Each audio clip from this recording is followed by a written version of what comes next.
Egipto, más allá de las pirámides.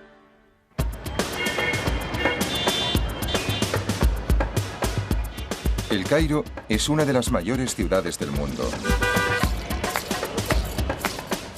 Con una población de 16 millones de habitantes que no cesa de crecer, se extiende a ambas orillas del Nilo, no muy lejos de Memphis, la antigua capital. Hace más de 5.000 años, desde los tiempos de los faraones, Egipto ha sido una tierra de profunda fe y espiritualidad. En muchos aspectos, se ha convertido en el punto donde convergen algunas de las religiones más importantes. Aquí, en el Cairo, la mayor metrópolis musulmana del mundo, uno solo debe escuchar para recordar. La monotonía de la vida moderna se interrumpe 5 veces al día con la llamada islámica a la oración.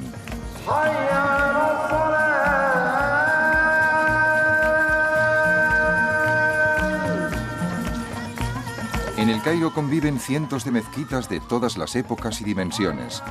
La gran mezquita del sultán Hassan se construyó en el siglo XIV. Es un despliegue impresionante de inspiración espiritual.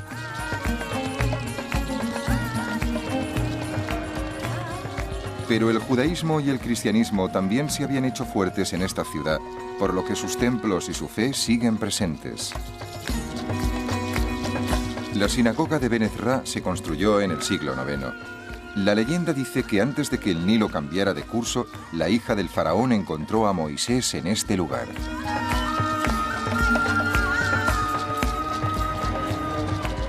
En el Cairo hay numerosas iglesias cristianas. La mayoría de rito copto, una de las ramas más antiguas del cristianismo.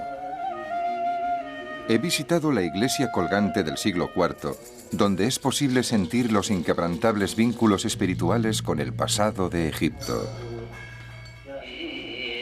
Si buscáramos el aspecto y el sonido del antiguo Egipto en nuestros días, lo encontraríamos en una iglesia copta. Las palabras de las oraciones y los cánticos son los indicios más cercanos que tenemos de la lengua que hablaban los antiguos egipcios.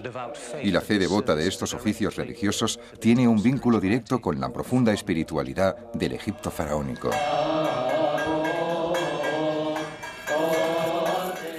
Los cánticos, el incienso, los jeroglíficos que aún se utilizaban en la lengua copta se remontan a una religión todavía más antigua, que se inició aquí hace más de 50 siglos. Hoy en día los lugares de culto nos sirven de vínculo tangible con aquella época.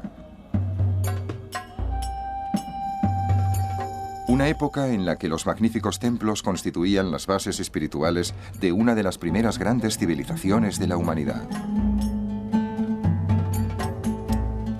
El poder de los faraones del antiguo Egipto se basaba en una compleja jerarquía de dioses y diosas. Era una religión que potenciaba el ritual y la ceremonia. Y el templo era su núcleo, un lugar de maravillas y misterio. Los templos eran el punto de contacto entre lo humano y lo divino. Básicamente y ante todo, los egipcios concebían el templo como el lugar de residencia de los dioses. Por eso, el principal objetivo del ritual del templo se basaba en el cuidado y la alimentación del dios. La segunda función del templo era mostrar físicamente el concepto egipcio de la creación.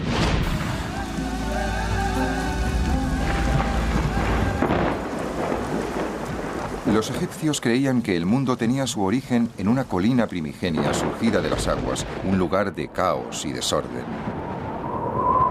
Pero en ese desorden, los dioses hicieron del montículo una isla de seguridad que se convirtió en Egipto.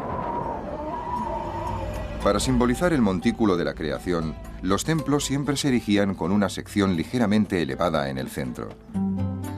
El montículo recordaba a los egipcios que el caos primigenio podía regresar si los dioses no eran felices. Durante más de 3000 años, el temor al caos y la preocupación por el orden fueron vitales para las creencias religiosas de la civilización egipcia. La línea entre ambos conceptos era muy nítida para los egipcios. El desierto era el caos y la ausencia de vida. El valle, alimentado por el Nilo, era la seguridad. El templo era la institución que mantenía la seguridad en Egipto. El dios aseguraba la estabilidad, protegía del caos. Creían que en el centro del templo el dios velaba por ellos y que el faraón, en su nombre, haría las adecuadas ofrendas a ese dios para que el mundo siguiera su curso. El Nilo crecería, las aguas se desbordarían y los alimentos abundarían. Se veía como un proceso recíproco destinado a perpetuarse en el tiempo. Rápidamente los templos evolucionaron y pasaron a representar algo más que el hogar de los dioses. Se convirtieron en el foco de toda la vida de la comunidad. Cuando pensamos en un templo del antiguo Egipto, debemos imaginarnos algo mucho más amplio que un lugar de culto. Era un centro espiritual y económico, algo parecido a un gran monasterio de la Edad Media en Europa. Poseía tierras y rebaños. Los templos eran grandes instituciones económicas en la estructura egipcia. Los primeros templos datan del nacimiento de la civilización egipcia hacia el año 4000 antes de nuestra era. Estos primeros lugares sagrados eran probablemente poco más que paredes hechas de juncos o de pieles de animales. Los templos posteriores se construyeron con ladrillos de adobe. Aunque parezca extraño, algunas de estas estructuras han sobrevivido. El enorme templo de adobe construido por el temprano faraón Hasegem, en Abidos, tiene 5000 años de antigüedad, pero estos muros imponentes son la excepción. La mayoría de los templos más antiguos desaparecieron hace mucho tiempo, erosionados por el incesante viento del desierto. Esto es un ladrillo de adobe, arcilla del Nilo mezclada con paja y secada al sol. En Egipto, todos los edificios antiguos se hacían con esto. En un ambiente seco, estos ladrillos pueden durar miles de años, como en el templo de Hasegem, en Abidos. Pero la parte más habitable de Egipto estaba cerca del Nilo y dependía de las crecidas constantes del río.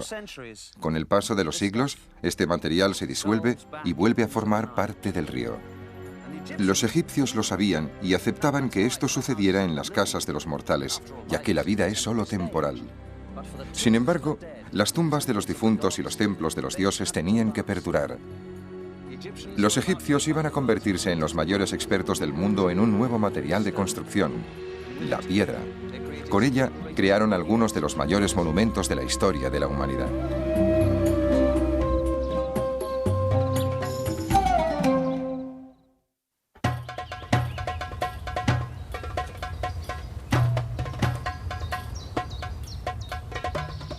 Hemos visto los inicios de la construcción de templos en Egipto y ahora veremos su brillante culminación. Nos encontramos ante el templo de Karnak. Después de las pirámides, es el logro arquitectónico más espectacular de la historia del antiguo Egipto. Karnak, el mayor complejo de templos jamás construido. Llegó a cubrir unas 24 hectáreas, un espacio lo suficientemente grande como para dar cabida varias veces a la Catedral de Notre Dame. El templo de Karnak se encuentra en la orilla oriental del Nilo, en lo que fue Tebas, la capital del sur del antiguo Egipto, y hoy es la ciudad de Luxor, a 680 kilómetros al sur de El Cairo. Hacia el año 1200 antes de nuestra era, una sucesión de faraones construyó y amplió este gran templo en el transcurso de más de 20 siglos. Este inmenso conjunto de pasadizos y de salas pobladas de columnas se levantó para honrar a una sola divinidad, Amón, el rey de los dioses. Es el gran dios, el dios más importante de Egipto. A causa de su posición como rey de los dioses, recibe el favor del faraón y todas las grandes salas y pilonos que vemos aquí se construyeron para él.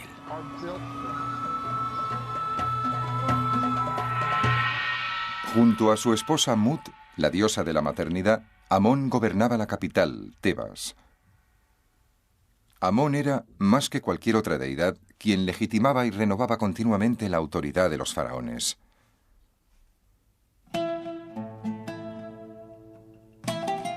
En los lugares más oscuros y silenciosos de Karnak se encontraba el dios Amón en forma de estatua. Por extraño que parezca, esa estatua no era un gran coloso, sino una pequeña imagen que se podía trasladar con facilidad durante las celebraciones. Las largas paredes de Karnak se construyeron con bloques enormes de piedra arenisca y los constructores tuvieron que afrontar enormes retos. Hay que recordar que no había grúas, ni tan solo poleas que ayudaran a levantar las enormes piedras. En su lugar, los antiguos egipcios confiaban en la tierra. Aquí vemos los restos de una rampa enorme por la que se arrastraban las piedras para colocarlas en este gran pilono o puerta monumental. Al terminar cada hilada de piedras, se elevaba la rampa. Cuando se terminaba la pared, la rampa se desmontaba poco a poco, dejando al descubierto las hiladas de piedra que se iban decorando con relieves y pinturas hasta su base. La gran sala hipóstila es el corazón de Karnak. El faraón Amenhotep III inició su construcción en el siglo XIV antes de nuestra era y constituye un bosque de 134 columnas que sostenían un tejado a 24 metros de altura. Unas ventanas dejaban pasar la luz que iluminaba la espectacular nave central.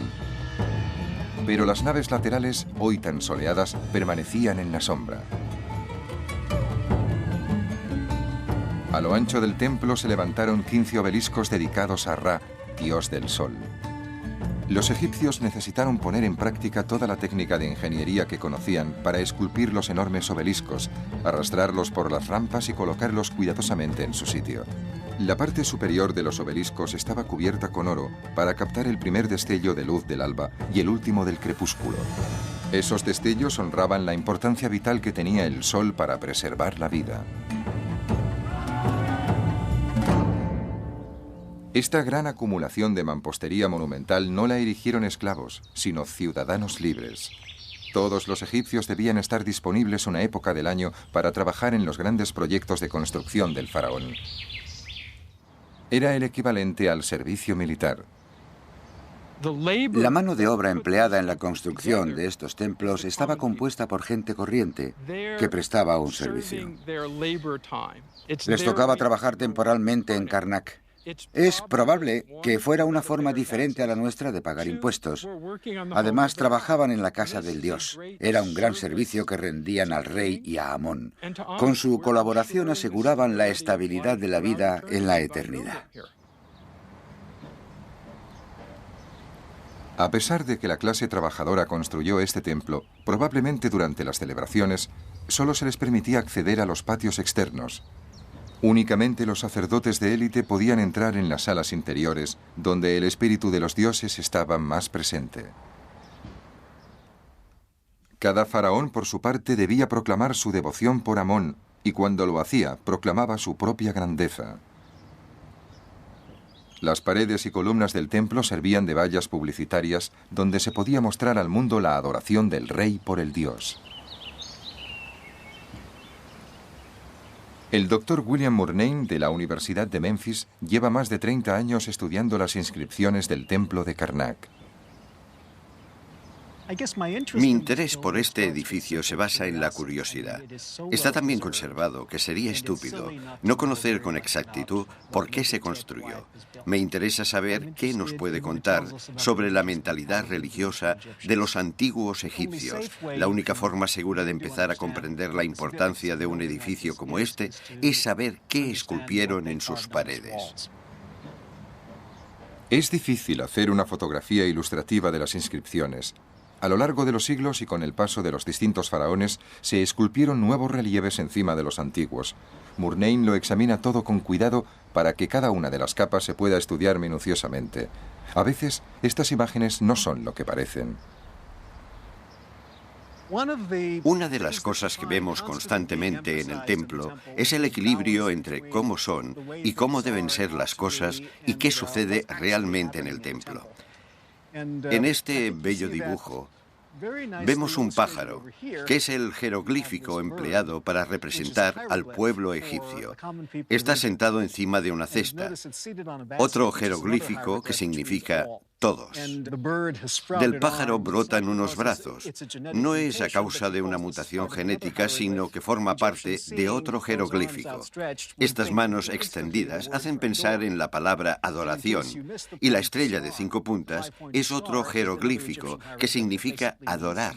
Podemos leer, toda la gente adora al rey. Este tipo de detalles sugieren que no eran simplemente símbolos de la humanidad adorando al Dios Rey. Eran también mensajes dirigidos a una sociedad básicamente analfabeta. En Egipto, solo el 1 o 2% de la élite sabía leer y escribir. El resto de la gente, cuando veía algo así en una columna, probablemente interpretaba que podía quedarse allí.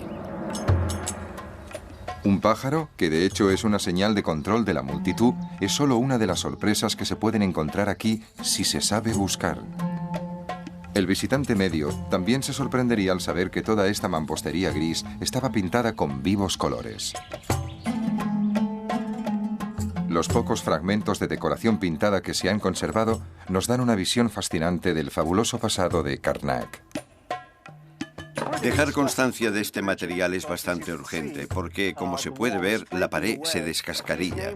Esos cartuchos que vemos ahí arriba estaban intactos cuando los fotografiamos en 1992 y ahora prácticamente han desaparecido. Cada vez que me canso de un trabajo tedioso, regreso aquí y me digo a mí mismo que corremos una carrera contrarreloj y que es importante documentar todos estos elementos antes de que desaparezcan. Lamentablemente, desde la construcción de la gran presa de Asuán en 1969, las aguas subterráneas han aumentado. Como hace una esponja, la naturaleza porosa de estas piedras absorbe el agua y la sal perjudicial que lleva consigo. Aún así, los egiptólogos siguen intentando desentrañar más secretos escondidos en estas paredes maravillosas.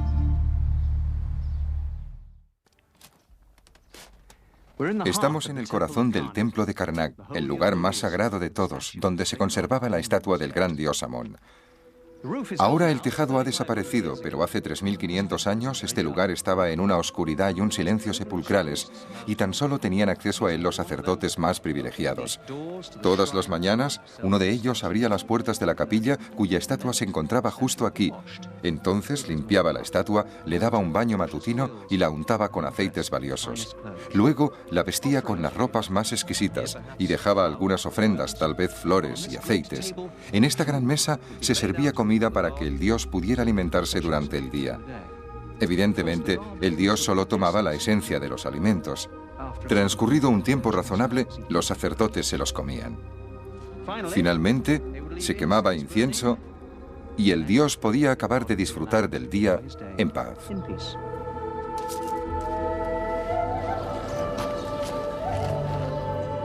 En Karnak, el faraón designaba a los sacerdotes de mayor rango. Otros sacerdotes eran seglares procedentes de familias importantes y ejercían a tiempo parcial. Pero en el templo había muchos trabajos poco relacionados con las funciones religiosas.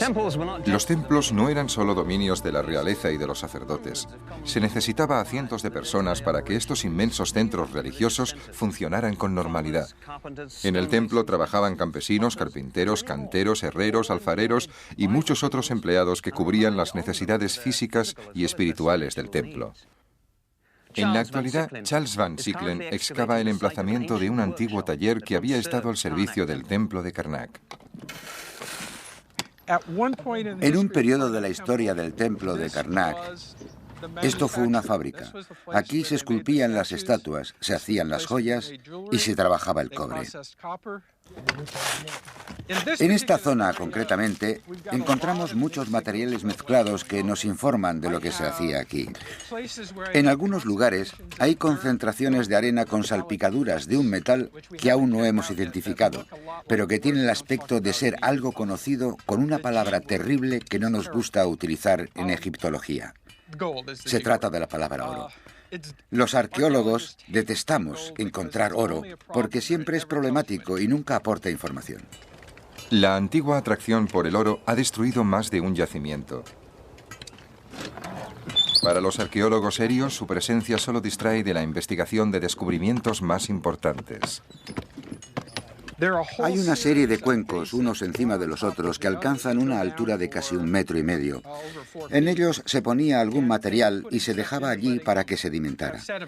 El sedimento se filtraba y se repetía este proceso varias veces. Tal vez intentaban extraer oro. Quizás esta sea la mejor teoría de esta semana. Es un problema que aún no he resuelto, pero así es la arqueología. Todas las facetas de la vida cotidiana egipcia estaban relacionadas con la alfarería. En cualquier lugar había jarras, botellas, cuencos, tazones. Se podría pensar que se extraen y conservan todos los trozos de cerámica que se encuentran, pero más de 3.000 años de historia dan para muchos fragmentos. En gran parte de esta zona hay dispersos millones de fragmentos de cerámica. Habitualmente me refiero a este tipo de fragmentos con la palabra árabe zabala, que significa basura. Formaban parte de una pieza, por lo que no tienen ninguna característica que nos pueda aportar información. Por eso la tiramos. Con el paso de los siglos, el culto al gran dios Amón desapareció y la civilización egipcia dejó paso a otras culturas. Los romanos cerraron el templo de Karnak en el siglo IV. Cuando ya en el siglo XVIII los europeos tuvieron ocasión de contemplar Karnak, las grandes salas estaban recubiertas de arena y las hogueras habían ennegrecido las bellas paredes pintadas. Solo los campesinos y sus asnos habían visto las inscripciones sagradas en otro tiempo dedicadas a los dioses. A principios del siglo XXI, Karnak vuelve a estar lleno de energía y de pasión, aunque ahora esta pasión sea por los descubrimientos y la restauración. Actualmente en Karnak no vive nadie. Debajo de la arena se ha descubierto esto: cientos de bloques de piedra. Ha sido un trabajo detectivesco lento y preciso. François Larcher y un equipo francés han conseguido lo imposible. A partir de estos bloques sin orden, han logrado reconstruir todo un edificio. Han recreado la capilla roja de la reina Hatshepsut.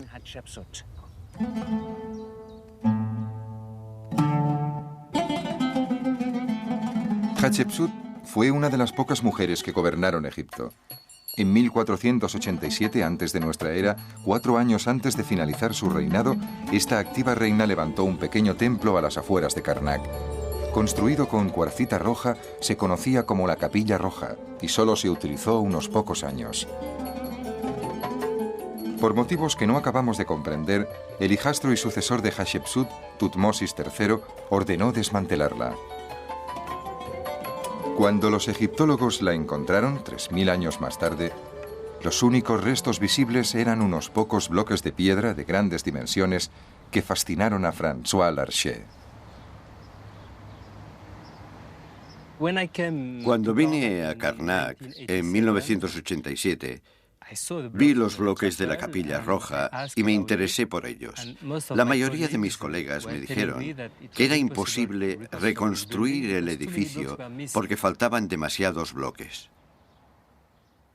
Larcher y su equipo emprendieron esa tarea casi imposible.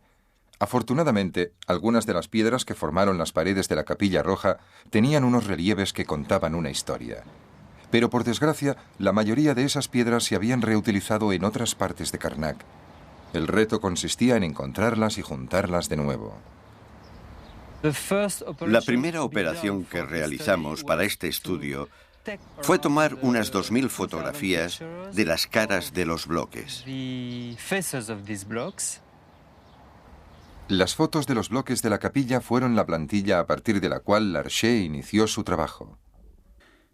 Es como unir las piezas de un puzzle de 3 dimensiones, pero no tienes la caja, así que te falta la imagen, y la mitad de las piezas han desaparecido. La Capilla Roja se diseñó para guardar una pequeña barca.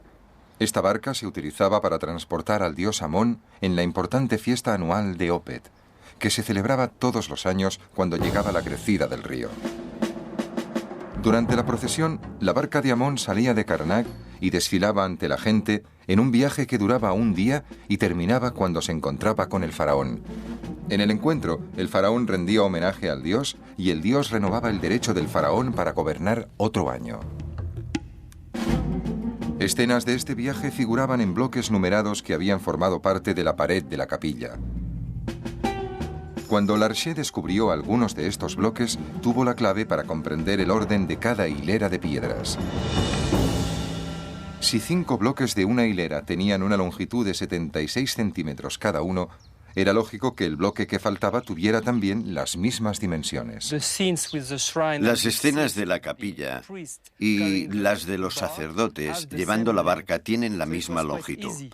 Fue bastante fácil añadir estas medidas donde nos faltaba algo para reconstruir parte de la tercera hilada.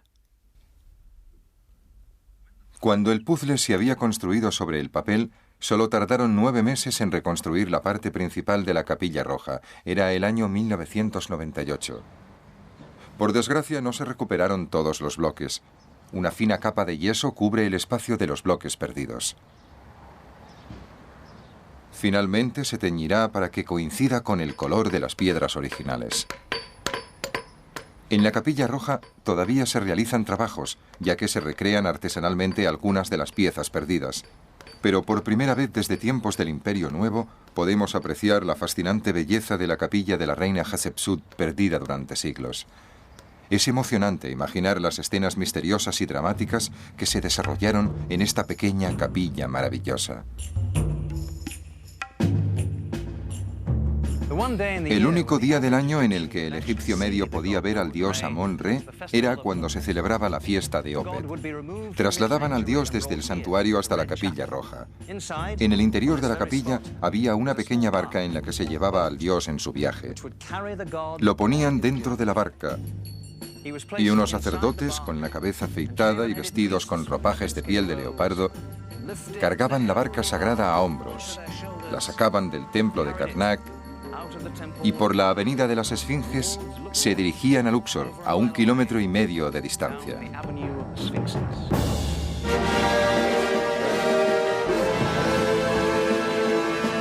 Las trompetas sonaban cuando se acercaba la procesión.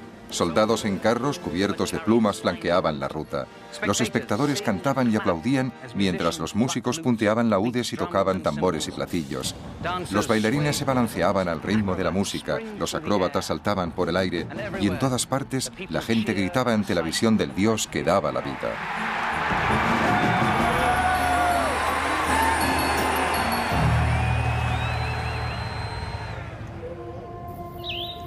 Los restos del templo de Karnak nos dan una visión maravillosa de cómo era este lugar hace 3.500 años. Pero el paso del tiempo, los efectos del viento y de los terremotos e incluso el vandalismo han pasado factura. Podemos también contemplar otros templos para hacernos una idea de la mística del diseño de los templos egipcios y de la delicada belleza de su decoración. Uno de estos templos se construyó cuando Karnak estaba en su apogeo. Lo erigió el faraón Setos I, padre de Rameses el Grande, para honrar a Osiris, el dios del mundo subterráneo. Quería ver este templo tan especial, así que me desplacé unas pocas horas Nilo abajo desde Karnak hasta la antigua ciudad de Abidos.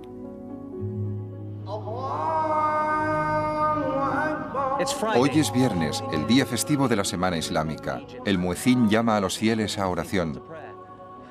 Del antiguo Egipto nos han quedado testimonios de su religión, tumbas, templos y monumentos, pero para la gente de aquella época, Egipto era religión viva, que involucraba directamente a toda la población y que perduró con muy pocos cambios durante 3.000 años. Hemos visto las glorias de Karnak, pero para valorar y entender realmente el poder y el impacto de los templos del Imperio Nuevo, hay que ir a Abidos y contemplar el extraordinario templo que construyó Setos I para el dios Osiris. Muy pocos turistas llegan hasta aquí y algunas partes de este templo no se han filmado nunca. Nuestro guía es Matthew Adams, de la Universidad de Pensilvania.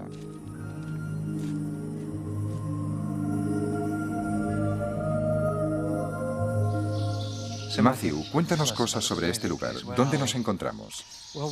Estamos en la primera sala hipóstila del templo de Setos I en Abidos.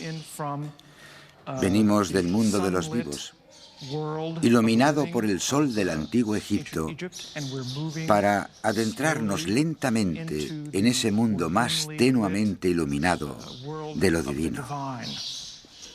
Setos I creó este templo. ¿Cuál fue su objetivo? Como mínimo, desde el inicio del Imperio Medio, hacia el año 2000 antes de nuestra era, Abidos se consideraba el lugar de culto más importante del dios Osiris, el señor de la resurrección y la vida. Los egipcios creían que Osiris estaba enterrado aquí, que su tumba estaba en el desierto. Setos quería que se le asociara con el culto a Osiris, Al construir este gran templo, consiguió su objetivo.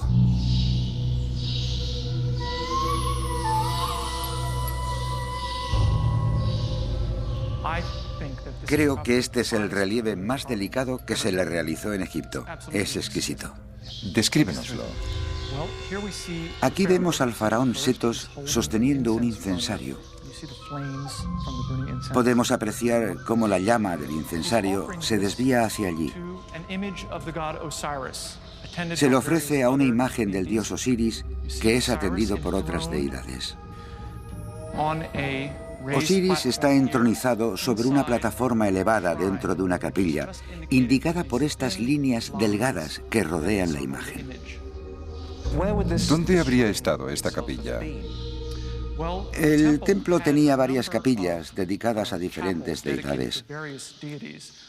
Una de estas capillas estaba dedicada a Osiris, y su imagen, o la imagen de lo que representaba, habría estado en aquella capilla. ¿Podemos ir a verla? Claro. Esta es la capilla de Osiris. Lo vemos bajo distintos aspectos. Aquí, con el rey haciéndole ofrendas de incienso y libación, adorando la imagen del dios. Nos permite imaginar cómo debía de ser gran parte de la decoración original de la mayoría de los templos egipcios. Seguro que tenían este color tan vivo y vibrante. Parece que el artista hubiera dejado los pinceles y abandonado el templo ayer. Las imágenes que vemos aquí nos ayudan mucho a comprender la naturaleza del ritual de los templos. Pero el templo de Setos no es solo importante porque ayuda a los egiptólogos a entender a los dioses, los cultos y los rituales. También tiene una importancia singular en la historia egipcia.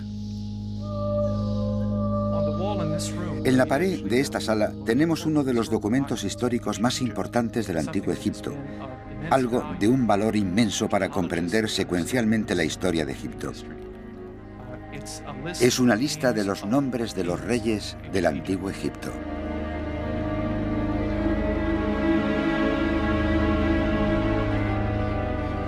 Empieza por el principio, con el rey Menes. Aquí dice Men-E, que fue el fundador legendario del Antiguo Egipto. Y sigue por toda la pared con la mayoría de gobernantes egipcios hasta llegar a Setos, el constructor de este templo. Así que aquí hay un importante período de la historia. Sin lugar a dudas. Comprende casi 2000 años de la historia de Egipto. Pero es solo una lista.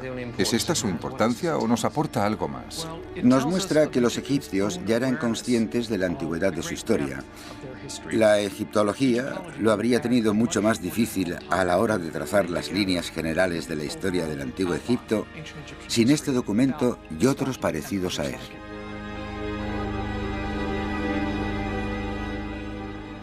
A pesar de que Setos I es el último nombre de esta lista, murió antes de que el templo estuviera terminado. Lo terminó su hijo, Rameses. Pero la historia lo conoce como el regalo de Setos a la posteridad, un bello monumento dedicado a la espiritualidad profunda y a la grandeza artística del Antiguo Egipto.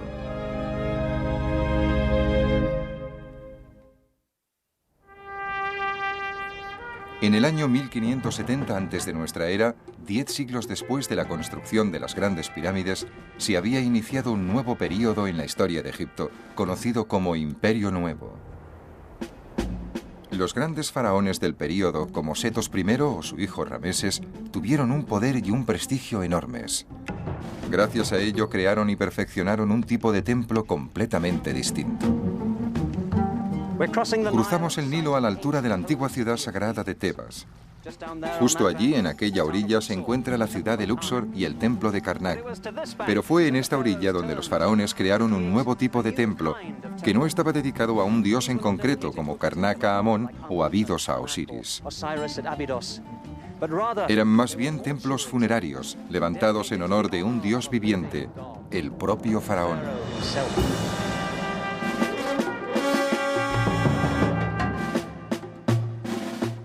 Los faraones siempre necesitaron un lugar donde recibir ofrendas y plegarias después de la muerte. Un lugar donde se pudiera adorar su memoria diariamente. No era suficiente preservar el cuerpo. También debía mantenerse la memoria gloriosa del rey muerto si éste quería ocupar su lugar en la eternidad. Las pirámides ya incorporaban espacios para esta actividad, pero cuando los ladrones de tumbas obligaron a los faraones a construir tumbas más pequeñas y seguras en el Valle de los Reyes, apareció la necesidad de crear una estructura arquitectónica especial para rememorar al faraón difunto. El resultado fue el templo funerario. Uno de los más elegantes lo construyó Rameses II en la orilla occidental del río, delante de Karnak, y se conoce como Rameseo. Fue un monumento digno del faraón que ha pasado a la historia como Rameses el Grande. Su entorno, en la ribera del Nilo situada frente a Tebas, era un enorme complejo funerario que ocupaba decenas de kilómetros cuadrados. Los grandes templos funerarios que los faraones erigieron aquí estaban muy próximos unos de otros. Cerca del Rameseo se encuentra Medinet Habu, el bello templo que hizo construir Rameses III. Y no muy lejos hay otro gran testimonio de poder y egocentrismo. Vamos a visitar el más espectacular de todos los templos funerarios. Un templo que se construyó para honrar a uno de los más importantes faraones de Egipto. Un faraón que no fue un rey, sino una reina. Era Hatshepsut, la misma reina que construyó la Capilla Roja en Karnak. Antes de ser reina, fue la esposa del faraón Tutmosis II, pero cuando éste murió, el título pasó a un niño, el hijastro de Hatshepsut, Tutmosis III. El niño era demasiado pequeño para gobernar, por eso Hatshepsut se convirtió en regente y gobernó Egipto hasta que el joven rey creció. Pero esta notable mujer tenía un alto concepto de sí misma y era muy ambiciosa. En el segundo año de reinado de su hijastro, Hatshepsut se proclamó rey.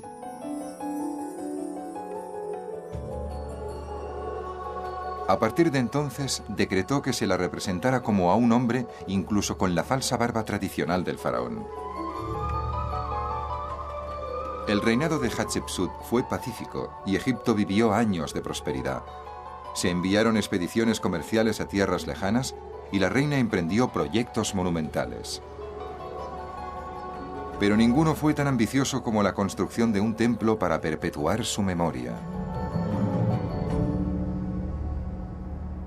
Casi 1500 años antes de nuestra era, la reina Hatshepsut inició la construcción de un templo para conmemorar su reinado. Eligió este sitio espectacular, un anfiteatro natural de piedra con acantilados de 30 metros de altura.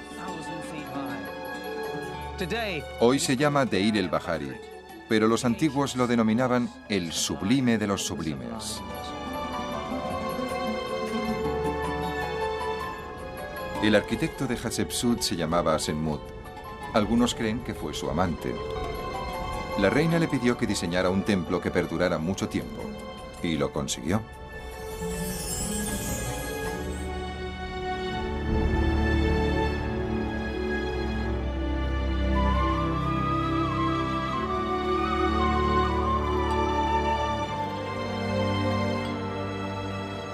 Ningún otro constructor del antiguo Egipto tuvo tanto sentido teatral como Asenmut.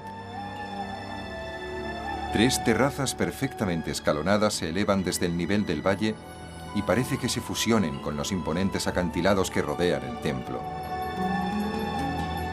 Unas rampas cuidadosamente proporcionadas conectaban las 3 terrazas. Había estatuas de la reina por todas partes. En las tonalidades suaves del alba o del crepúsculo del desierto, las piedras del templo resplandecían de forma mágica y proclamaban a la eternidad la santidad y grandeza de Hatshepsut. Pero la fama puede ser fugaz. El control de Hatshepsut sobre su maravilloso templo fue breve. Los trabajos de esta obra maestra de la arquitectura se iniciaron en el 7º año del reinado de Hatshepsut y duraron 15 años. Este templo se construyó en honor de la reina, por eso su imagen se encontraba en todas partes, Hatshepsut como faraón, Hatshepsut como dios Osiris. Sin embargo, aunque el templo haya perdurado 3500 años, la mayoría de las imágenes de la gran reina se destruyeron después de su muerte. Tutmosis III se convirtió en faraón de Egipto en el año 1483 antes de nuestra era. Estaba convencido de que su madrastra nunca debió haber sido faraón. Por eso, cuando su reinado llegaba a su fin, Tutmosis hizo todo lo posible para eliminar la imagen de la reina de su propio templo. El tiempo fue, sin embargo, el mayor enemigo de la reina. Los ocupantes posteriores siguieron desfigurando las esculturas y los terremotos derrumbaron paredes y columnas. En el siglo XX, el bello templo de Hatshepsut estaba en unas condiciones deplorables. Las piedras del pavimento estaban fuera de su sitio. Grandes bloques de las balaustradas estaban amontonados en desorden. Pero en 1960 el gobierno egipcio, junto con un grupo de egiptólogos polacos, emprendió un proyecto de restauración que fue un modelo de cooperación internacional.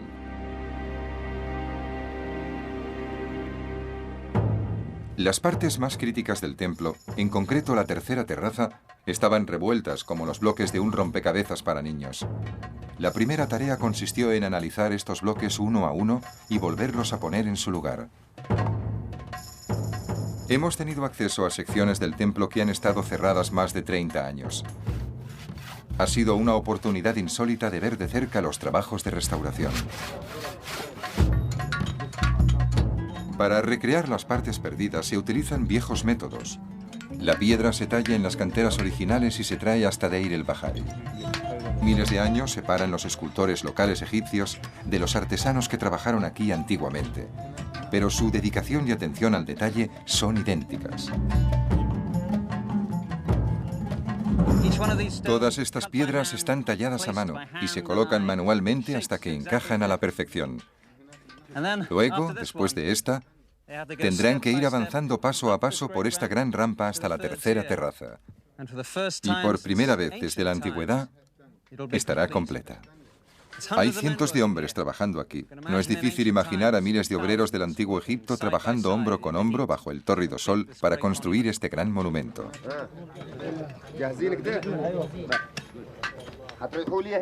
Las limitaciones del presupuesto no permiten disponer de maquinaria moderna y los trabajadores tienen que cargar grandes pesos a sus espaldas. Para trabajar con ritmo, cantan una canción en la que alaban al profeta Mahoma.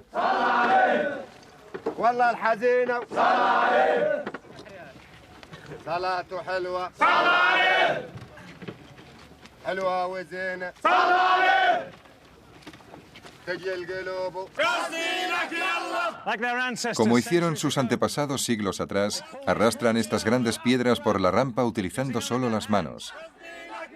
Desde luego, ellos disponen de ruedas. Los antiguos egipcios tal vez utilizaban trineos, pero aún así era un trabajo pesado.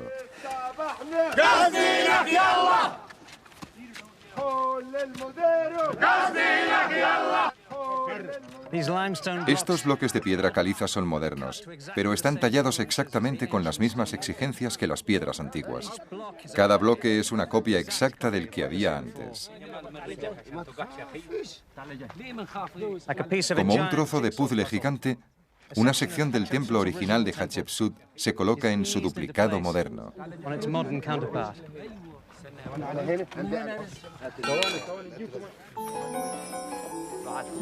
Pieza a pieza, Deir el-Bahari se está recomponiendo. Obtener fondos para la reconstrucción es difícil y las obras ya duran más de 30 años. Pero el final está cerca.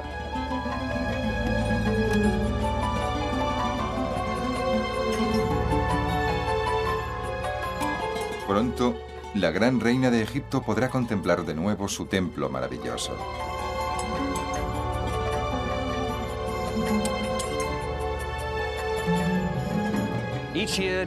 Todos los años, durante una celebración especial, se traía al dios Amon-Re hasta la tercera terraza del templo de Hatshepsut. La estatua del dios se llevaba procesionalmente por este patio hasta una cueva excavada en la montaña. Allí descansaba unos días antes de iniciar el viaje por todos los templos de la orilla occidental. Nunca se permitió al público la entrada a este lugar.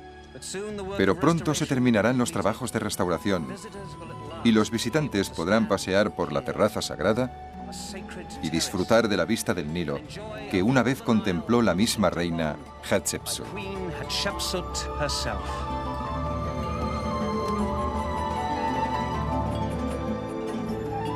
Como todas las estructuras antiguas de Egipto, los grandes templos afrontan las amenazas del paso del tiempo y de la acción de los elementos. Las pinturas siguen apagándose, las inscripciones se erosionan, el incremento de las aguas subterráneas amenaza los cimientos y pone en peligro importantes esculturas. Pero gracias al trabajo y dedicación de mucha gente, estas grandes mansiones de los espíritus siguen en pie y proclaman a la historia la relación única que los egipcios mantuvieron con sus dioses.